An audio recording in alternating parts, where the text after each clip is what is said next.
You've heard of PTSD, but have you heard of PTSI? We're going over the differences and how stress injuries are impacting millions of Americans. 9/11 right now, you're likely familiar with the acronym PTSD, post-traumatic stress disorder. It's a condition that impacts more than 10 million Americans. But there's a nationwide push now to change the name to PTSI for injury. Here to explain why people are calling for this change is Dr. Eugene Lipov, the medical director at Stella Trauma Centers and the founder of the nonprofit Erase PTSD Now. So we want to welcome you to the show. Thank you for joining us, Doctor. Good morning. So first off, tell us, what would replacing disorder with injury, what would that accomplish and what kind of impact would that have?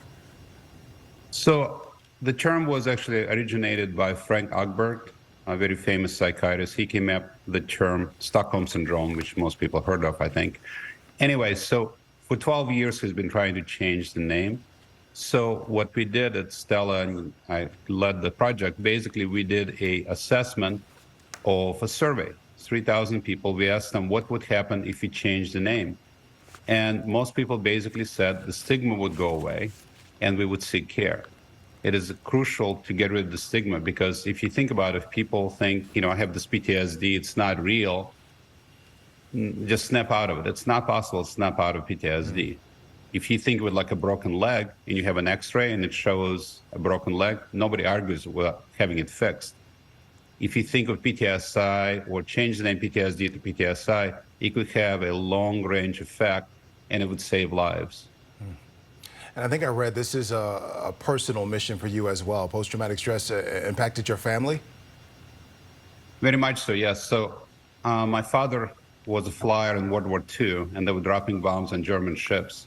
So he got severe PTSD from that, or PTSI. He came home and he gave PTSD, it's called secondary PTSD, to my mother and I, which eventually led to my mother taking her life.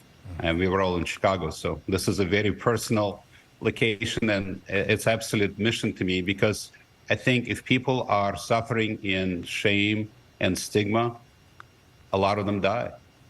Right. I understand you've submitted an application to the American Psychological Association to get this changed officially. What have you heard? Nothing. Crickets. So it's American Psychiatric Association. This is an organization that actually is in charge of the names. It's called DSM-5 currently, which is the kind of the Bible of names. So we're going to keep trying. So I and my associates have been able to get a number of states, in fact, 41 states, saying that the name needs to be changed.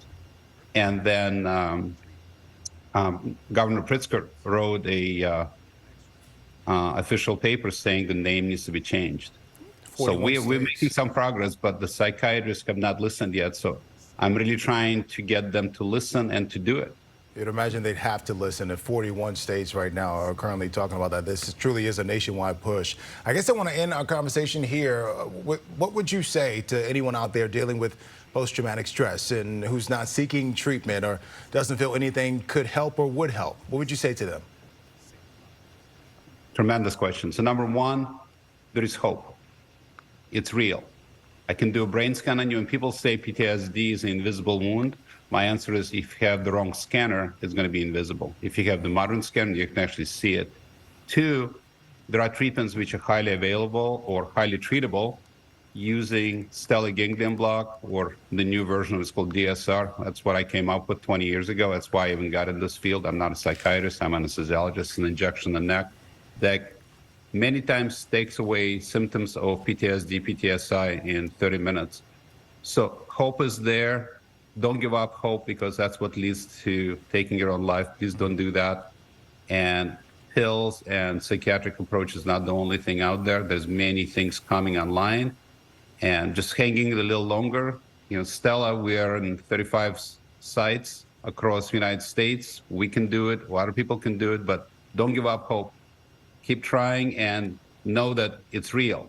You don't feel good because it's actually there. It's not because you're cuckooing ahead. Yeah, not all scars are visible. So thank you for sharing that there is help out there. There are options out there for people. For more information, folks, you can go to eraseptsdnow.org. Dr. Lipov, thanks so much.